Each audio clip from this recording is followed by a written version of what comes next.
Guys, I've just started watching Vanderpump Rules. And I picked a Sunday at like 1 a.m. to start watching Vanderpump Rules. So of course I was up till like 5 a.m. It's now the next morning and I'm getting my next shift of Vanderpump Rules. But, in my opinion, why are they being such a dick to Stassi? Why don't we believe that Jax, looking and acting and, just being the way he is, didn't get someone pregnant? Why don't we believe it? I'm confused. Bear in mind, I watched most of Real Housewives of Beverly Hills a while back before I even started watching this. It's taken me a while to get onto Vanderpump Rules. I looked into Scandival last week and that just ignited the curiosity, so here we are. Also, how old is Laura Lee? Not the beauty influencer, not the Cries and Chanel. The Sir server? How old is she? Because she looks 20. 21 is a push. Jax is 33 here. Should I be worried about Laura Lee? I feel like I should be worried about Laura Lee. Remember, this came out in 2013. I am 12 years behind. Oh. If Ariana Grande is in the Epstein files, release them. If Barack Obama is in the Epstein files, release them. If Cynthia Erivo is in the Epstein files, release them. Fucking Republicans were there. Well, you wouldn't be saying this if it was your favourite. What? Funnily enough, my favourite is no longer my favourite if they're of nonce. So if it was your favourite, why is your favourite in the Epstein files? And if they are, they're immediately no longer your favourite anymore. I don't see the issue here. Oh God, this person I thought was really liberal is like in the Epstein files. Yeah, I bet you don't care about the Epstein files anymore because it's one of your favourites, huh? What? No, I hate them now. What? That's not my favourite celebrity anymore. If that's what they do, ew.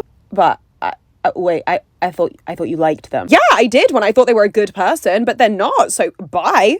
What? Yeah, it's called getting new information, assessing, listening, and changing your mind accordingly. That's perfectly fine and normal, And the only people who would think that was strange is people who are in a cult. Emily, do you do your own taxes? Yeah, I'm a sole trader actually, so it's nearly time to pay my taxes.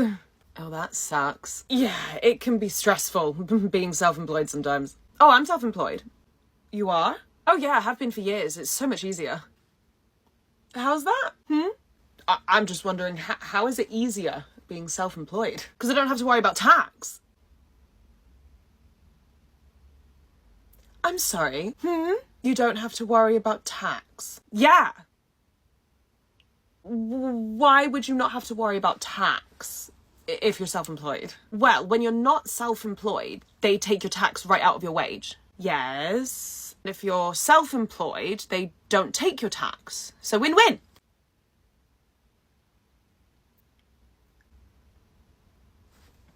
So, how long did you say you've been self-employed for? Like 10 years, I think. Oh, so you haven't paid tax in 10 years? Well, no, they haven't taken any tax, and I haven't given them any, so. Oh my God. What? Oh, nothing. You have savings, right? You have lots of savings, right? Oh, no, I'm terrible with money.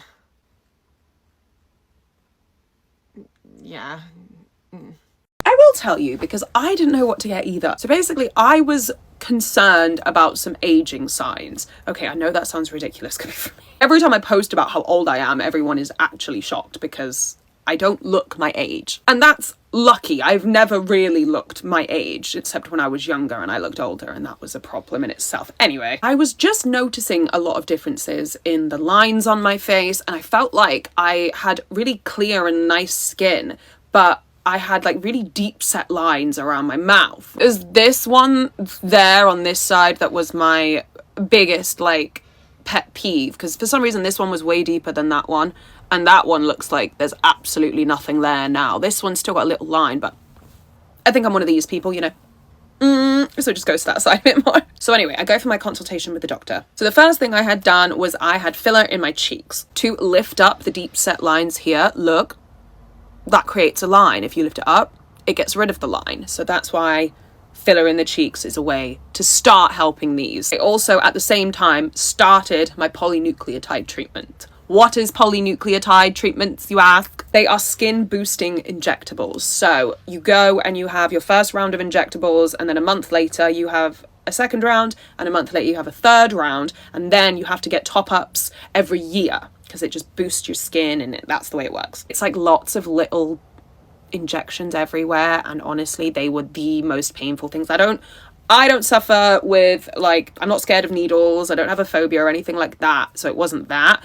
They sting so much, polynucleotides. So we did those two things and we left my skin for a bit. Because the polynucleotides, you need 3 courses for it to like fully get in your skin.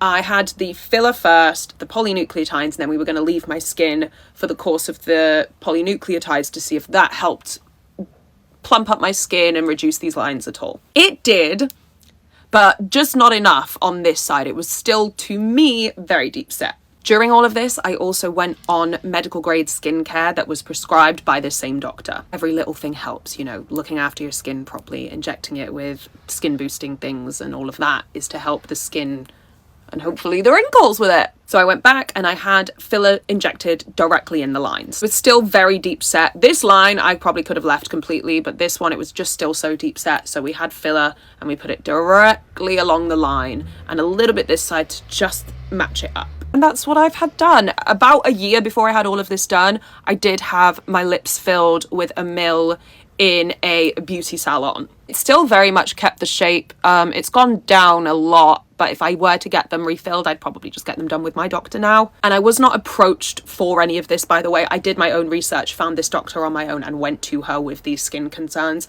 No one reached out and was like, hey, what do you want? Like, come and get it with us. It wasn't like that. I had skin concerns. I did my research and I found the right person I wanted to go to. And I'm so happy that I did. Unfortunately, it is. I know it sounds strange off the bat, but it kind of does make sense in some parts. I agree with some, I agree with not some others. Here is the current structure for the minimum wage in the UK. It starts at 16. You can have a job under the age of 16, but I think this is the minimum wage that anyone can make in the UK. It's actually quite a big disparity. Look, I haven't had a hourly rate job in a very long time, so I don't this is all, like, I'm learning this again. I completely understand the difference in a minimum wage from a 16 to a 17-year-old versus someone who is over the age of 18, because there's a lot of things that adults over 18 can do in a job versus kids 16, 17 years old cannot do it. Like, dealing with knives, dealing with alcohol, dealing with certain food, you know? And if you're over the age of 21, it goes up again. And I thought it would be interesting to go back and see what the wage structure was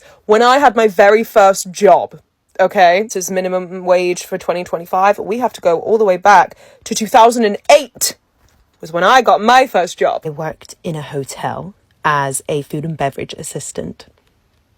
And I would mostly work weddings and stuff. And I was 14. And I